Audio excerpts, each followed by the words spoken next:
The next aggregation expression we're going to go over is add to set. Now, add to set is interesting because there is no direct parallel from the world of SQL to do what you can do with add to set. And let me give you an example of how it works. Let's go back to our little data set of electronics products and imagine that what we want to do is figure out what products does each manufacturer sell. So to do that, we basically want to group by manufacturer, and then for each of the manufacturers we want to create a new array of categories they sell in, and it looks just like this. Here we are using the aggregation database again, which is where I put my little data set.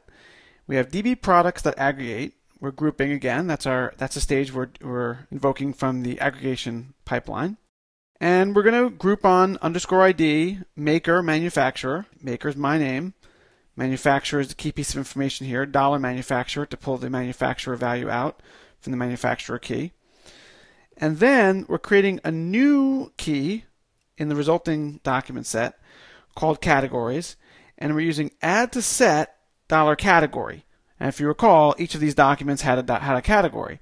And what this will do is it's building a new set of documents grouped by manufacturer, and if the category is not in this category's array, it's going to add it. Add to set adds it only if it's not already there. And the answer we get looks like this.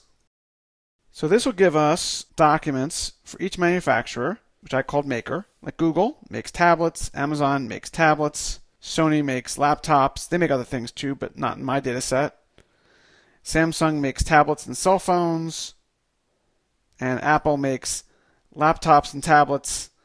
They also make cell phones, but I didn't put it in the data set.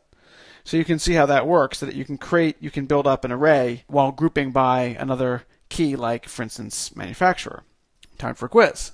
Now you're going to write a query using add to set. This uses the zip code database, the population by zip code that we've been using in the last few problems. You can see it in the using sum quiz if you're not familiar with it. And I showed you some data out of that data set. Again, you can download it to your computer if you want.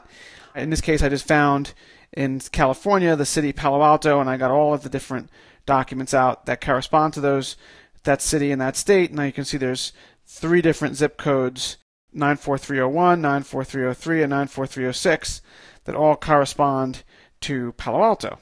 That is correct. So what I'd like you to do is write an aggregation query that will return the postal codes, that is the zip codes, that cover each city in the United States. And the results should look something like this, where we're grouping by you can see we have the city here, and then we have a list of the postal codes that correspond to that city.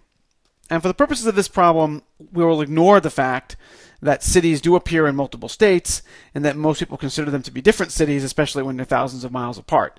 For instance, Springfield, Missouri and Springfield, Massachusetts are not close together and they're not the same place, but for our purposes they'll be the same place. So write a query that does that. You can deduce what you need to do in terms of the names of the keys in the result document based on what you see here. Again, it's called zips, and write your query below.